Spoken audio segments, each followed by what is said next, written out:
Saya, Karen Delano.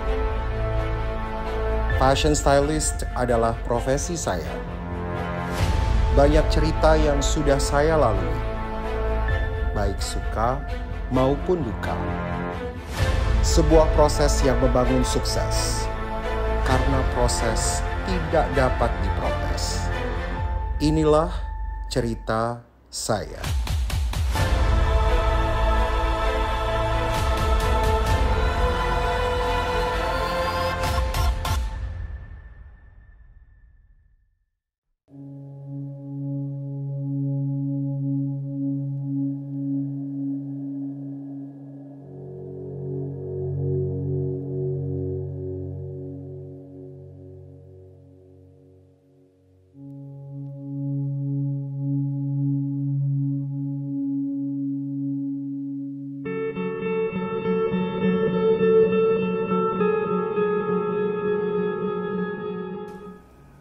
Sosok mama buat saya tuh nggak ada duanya.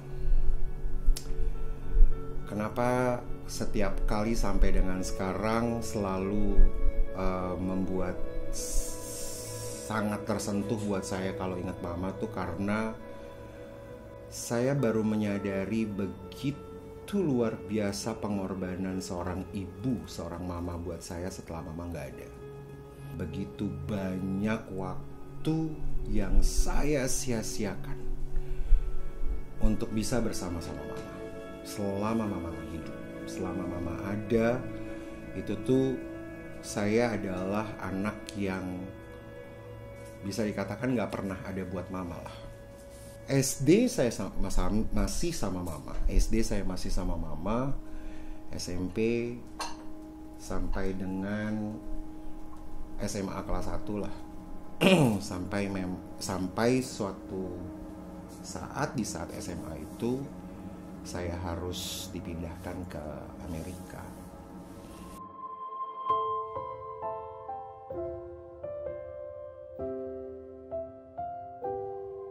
Kenapa saya bisa bilang kalau saya tuh sangat-sangat menyesal sekali, dan perasaan penyesalan itu tuh baru bisa dirasakan benar-benar di saat mama gak ada.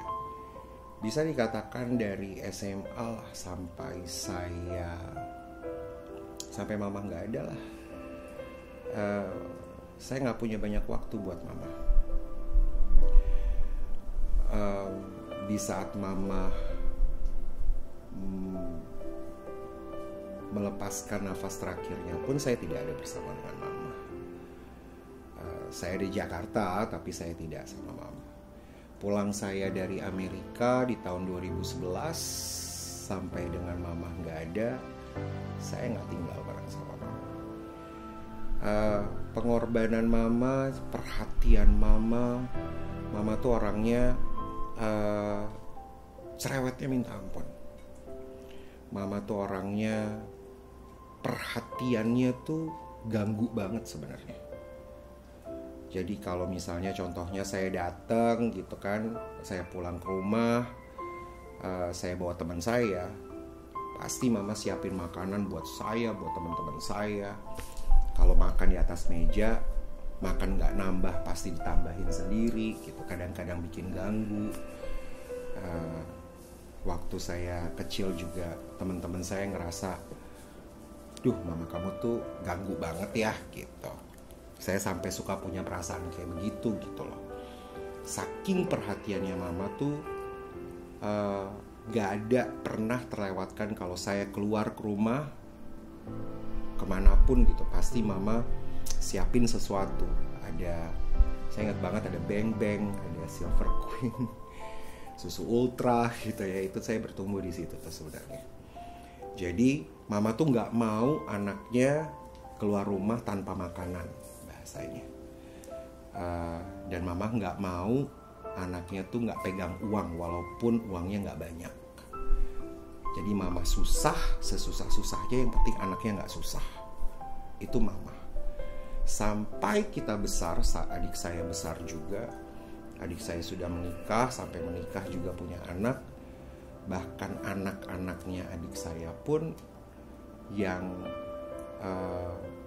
membuat mereka bisa hidup dari adik saya hamil sampai dengan besar. Itu juga selama mama ada, pasti mama yang supportnya itu adalah ya udah, mama cuma punya segini. Kalau mengingat waktu di saat saya selesai, jadi SMA saya ke Amerika, sekolah di Nebraska, itu kan udah gak deket sama orang tua ya. Saya pulang dari Nebraska, saya pulang SMA, balik ke Indonesia, saya sudah mulai study di London School, Susan Budiarjo. Waktu di saat saya mulai jadi desainer, itu tuh fashion designer, itu di saatnya saya bisa melihat pengorbanan mama saya yang begitu besar. Semua perhiasan mama tuh dijual habis-habisan. Tidak ada sedikit pun perhiasan mama tuh yang tersisa. Mau itu gelang, mau itu cincin, mau itu anting, semua perhiasan emas. Di saat papa lagi mungkin besar-besarnya berkarir, mama bisa menikmati kalau emas, perhiasan gitu ya. Itu semua dijual di saat saya jadi perancang busana. Sampai di titik kegagalan saya menjadi seorang perancang busana. Itu waktu itu tahun 2003 kalau nggak salah. Jadi artinya mama saya sampai nggak punya apa-apa.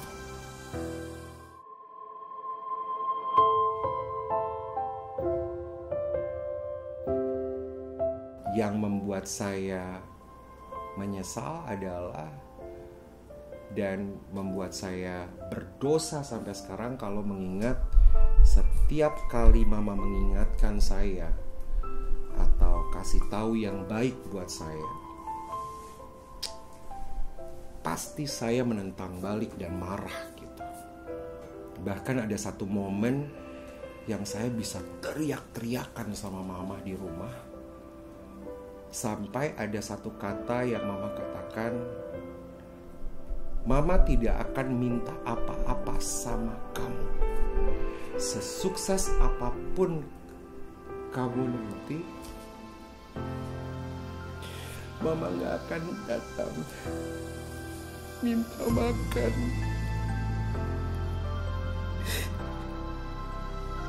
Mama cuma mau lihat kamu sukses. Kamu mau lupain mama, gak apa-apa. Kamu gak mau punya mama kayak mama, gak apa-apa. Yang penting kamu makan. Cuma itu kata-kata yang selalu buat saya hancur sekali gitu loh.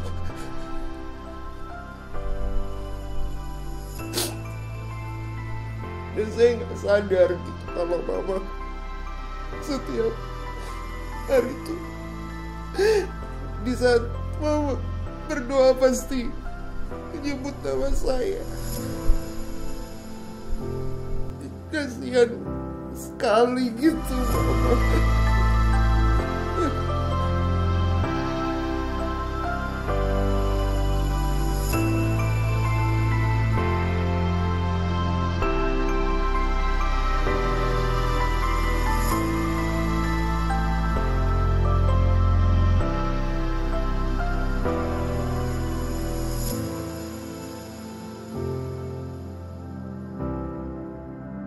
Karena saya nggak, sebagai anak pertama, saya nggak bisa jadi anak laki-laki sesungguhnya buat mama lah. Saya nggak bisa ngebahagiain mama. Mama sudah pergi duluan, nggak pernah lihat, nggak pernah mengalami, ya bisa dikatakan keberhasilan saya dinilai orang lah. Mama nggak menikmati semua itu. Jadi yang membuat saya sangat-sangat hancur tuh kalau di saat saya cuma ingat itu, di saat mama marah sama saya waktu itu, mama cuma mengatakan tadi gitu, kesalahan terbesar saya adalah mungkin saya tidak pernah benar-benar menjadikan mama surga buat saya gitu. Di saat saya muda dulu ya, saat saya kecil, yang dikatakan bahwa telapak kaki ibu adalah surga, itu mungkin tidak saya pakai betul-betul tempatnya. Saya tidak mau mendengarkan mama,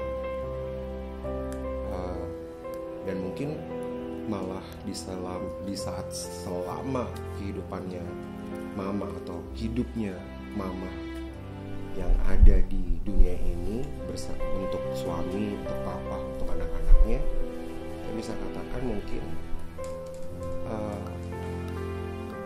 mama juga banyak menangis gitu, dan dia juga mungkin ngerasa begitu sakit gitu, nggak gampang sebagai mama gitu, sebagai ibu buat anak-anaknya, apalagi saya kali. Saya menyesal nggak sering cium mama. Saya menyesal nggak pakai momen untuk bisa peluk mama. Saya menyesal kenapa saya begitu egois hanya untuk mementingkan kepentingan saya, dan saya ngerasa bahwa saya bisa, saya mampu, saya kuat gitu. Itu sih. Dan saya menyesalnya juga mungkin saya banyaknya menyalahkan mama gitu. Saya menyudutkan mama, malah saya membalikan gitu. Kenapa mama jadi begini? Kenapa mama jadi orang tua seperti ini? Kenapa papa begitu?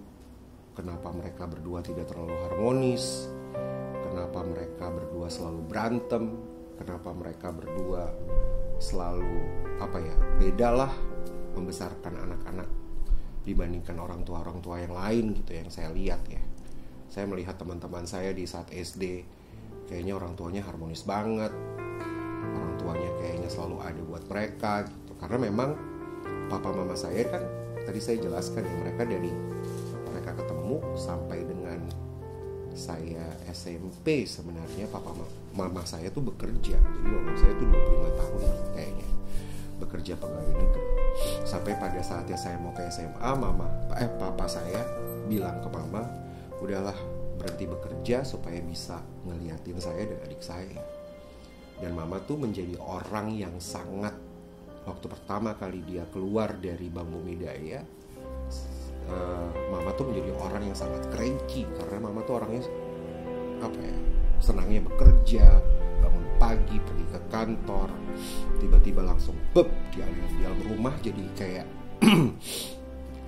cranky lah, suka marah-marah gitu kan, ngerasa kayaknya menjadi perempuan gak berguna kali ya di dalam rumah yang biasanya kerjanya kantoran kan gitu. Nah, jadi penilaian saya yang salah tentang mama tuh, saya baru sadar bahwa cinta mama yang begitu besar sebenarnya yang membuat saya berubah menjadi siapa saya sekarang.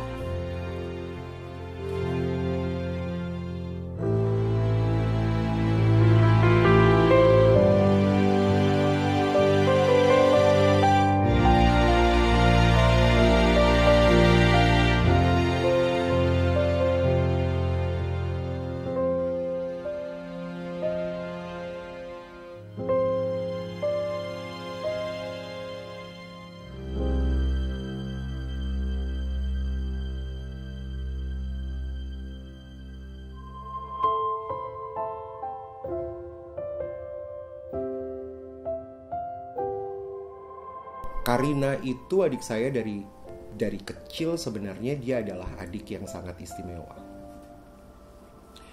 Kenapa istimewa? Dia adalah adik yang sangat mengalah dengan segala apapun, dengan keinginan saya sebagai kakaknya. Kenapa? Karena papa selalu mengatakan itu. Kamu harus ingat bahwa bahasanya gini, papa sama mama kasih kamu jauh lebih dibandingkan adik kamu. Jadi artinya saya tuh lebih dispesialkan gitu. Saya masih gak ngerti itu kenapa. Saya baru mengerti di saat saya pergi ke Amerika. Jadi artinya papa mengatakan, adik kamu tuh selalu bilang dari kecil, di saat saya pertukaran siswa Tokyo Indonesia, saya SMA ke Amerika, saya kuliah ke Amerika gitu ya. Papa saya selalu bilang bahwa adik kamu dari kecil selalu mengatakan, gak apa-apa pah, biar kakak aja yang berangkat. Gak apa-apa pah, biar kakak aja yang keluar negeri. Karina tuh adik saya maunya di Jakarta aja, maunya di Indonesia aja untuk bersama dengan papa dan mama. Jadi adik saya tuh selalu mengalah. Gak yang kenapa kakak kok dapat sekolah begini, kenapa kakak kok begini, kok bisa dapat punya sepatu baru. Gak pernah adik saya dari kecil yang selalu merasa iri gitu. Gak pernah tuh sama sekali. Nah itu yang istimewa dari adik saya sebenarnya. Dan dia sama sekali tidak pernah mempertanyakan kenapa saya memilih kehidupan begini atau memilih kehidupan begitu. Sampai sekarang, itu istimewanya. Jadi adik saya tuh tidak pernah, kak kenapa begitu? Kok jadi begini sih? Kan gak boleh. Kok begini? Kan papa mama gak suka, gak pernah. Nah itu memang istimewanya dari adik saya. Dia itu sangat-sangat sayang sebenarnya sama saya. Namun saya itu mungkin sikapnya lebih ke ibu saya, penyayang gitu lah ya, ada empatinya. Terus gak bisa dendam gitu. Kalau saya tuh mau marah apa segala macam, pasti saya bukan pendendam. Kalau adik saya kebalikannya, dia tuh papa banget. Jadi papa tuh egois, marah, gitu kan.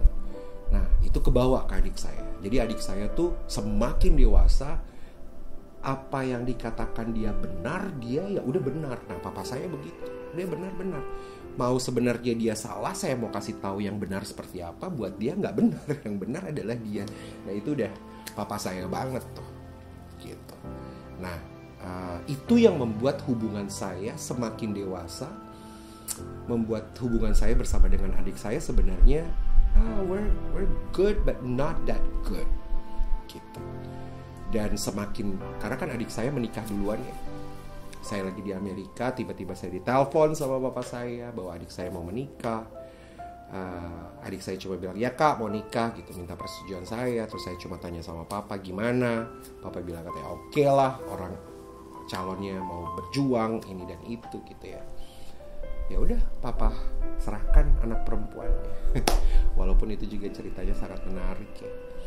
Jadi perjuangan hidup adik saya juga sampai dengan sekarang ini menurut saya juga gak mudah gitu. Saya punya adik yang sebenarnya juga mempunyai rumah tangga yang tidak utuh, ya kan. Mereka bisa dikatakan sudah berpisah, I think berapa tahun ya? 7 tahun atau 8 udah berpisah gitu ya.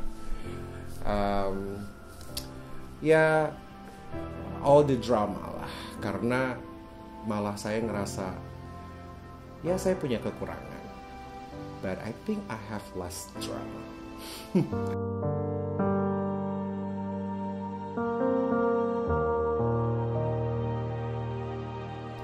Saya ini kan udah mau masuk 40 tahun ya, Desember Desember ini. Jadi adik saya pun karena beda 5 tahun sudah 35 gitu ya. Jadi ya itulah. Jadi mungkin waktu yang disia-siakan, waktu yang tidak bisa membuat saya benar-benar bisa menjadikan adik saya sesungguhnya adik saya dan keluarga saya. Satu-satunya alat, ya alat di sini artinya adalah berkat yang membuat hubungan saya akan selalu menjadi baik sama adik saya adalah anak-anaknya adik saya. Jadi keponakan saya, Caca dan Kano, itu adalah buah hati saya. Mereka adalah harta terbesar yang diberikan adik saya dan juga yang dititipkan oleh kedua orang tua saya untuk saya selalu harus menjaga mereka. Dengan adanya mereka pun itu yang membuat hubungan semua menjadi baik, saya sama adik saya, baik adik saya juga bersama dengan mantan suaminya atau dengan mantan mertuanya gitu. Jadi ya alat di situ adalah keponakan saya panggil saya Uncle Papi gitu. Karena ya itulah yang diinginkan sama papa sama mama adalah adik saya harus saya jaga, keponakan saya harus saya jaga. Ya sekarang ini hanya mereka keluarga saya yang betul-betul inti gitu di Jakarta ini kan. Karena kalau dibilang keluarga terdekat antara papa dan mama, sebenarnya paling dekat sama keluarga mama ya. Di keluarga mama juga sebenarnya semuanya juga sudah ada di Amerika. Keluarga papa agak di mana-mana gitu, ada di Jakarta, di mana. Jadi ya keluarga yang ada buat saya sekarang ini ya cuma adik saya yang masih ada di Jakarta dan keponakannya juga di Jakarta.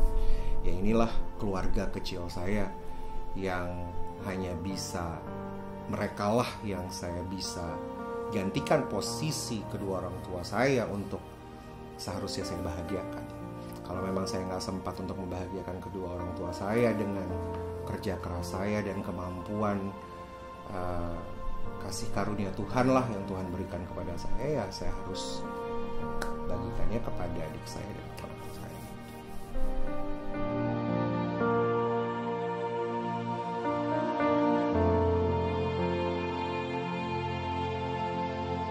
Semakin besar pendapatan saya, dapat lagi klien saya yang lain yang tinggal di New York sebagai personal shopper.